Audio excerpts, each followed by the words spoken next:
तो क्या सांसद चंद्रशेखर आजाद की सांसदी अब रद्द होकर रहेगी? और क्या इसीलिए अब उनको ये खुद कहना पड़ रहा है कैमरे के सामने कि मुझे सांसदी जाने का कोई भी डर नहीं है? क्या वो जनता का जो भरोसा है वो अभी भी जीतना चाहते हैं?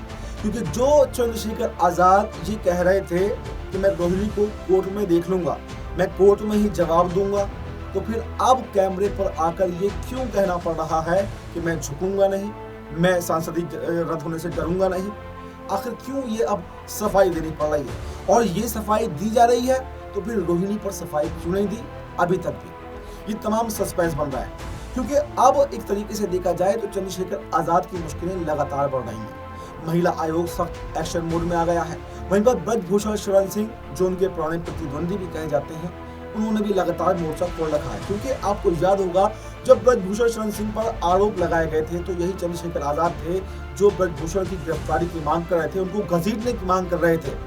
उस वक्त तो ब्रजभूषण शरण सिंह ने कोई जवाब नहीं दिया और अब वो आरोप मुक्त हो चुके हैं, कई सारे केस उनसे हट चुके हैं।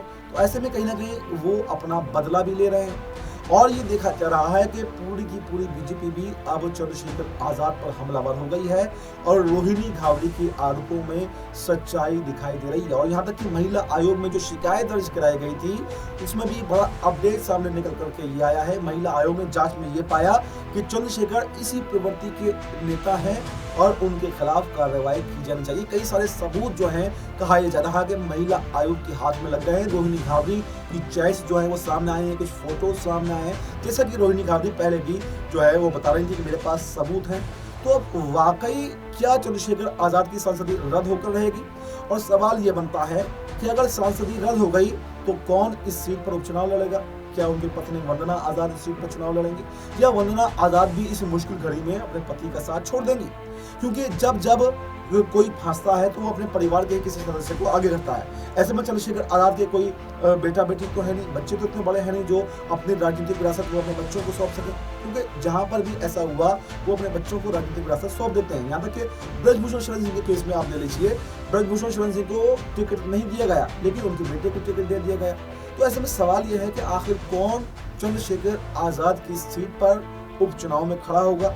क्या उनकी माता खड़ी होंगी? माता हालांकि उनकी सेहत अच्छी नहीं रहती है, तो क्या उनकी पत्नी खड़ी होंगी या फिर कोई करीबी नेता है? और क्या अगर चंद्रशेखर आजाद पर दोष सिद्धि हो जाती है, उनकी सांसदी रद्द हो जाती है, तो क्या उनकी पार्टी को उनके उपचुनाव में जो भी खड़ा होगा क्या उनकी पार्टी को जीत दिलवा पाएगा, या फिर आजाद समाज पार्टी जो है सिर्फ एक इतिहास बनकर रह जाएगी, इतिहास के पन्नों में दर्ज हो जाएगी? ये भी एक सवाल बनकर के रह गया है। और क्या रोहिणी घावड़ी वाकई सच कह रही थी और रोहिणी घावड़ी ने जो आरोप लगाए हैं उनमें सच्चाई है? ये देखना अब काफी दिलचस्प होने वाला है। इस रिपोर्ट में फिलहाल इतना ही। इस पर आपकी क्या राय है? आपकी जो भी राय हो कमेंट बॉक्स में जरूर दें और फिलहाल हमें दीजिए इजाजत। नमस्कार।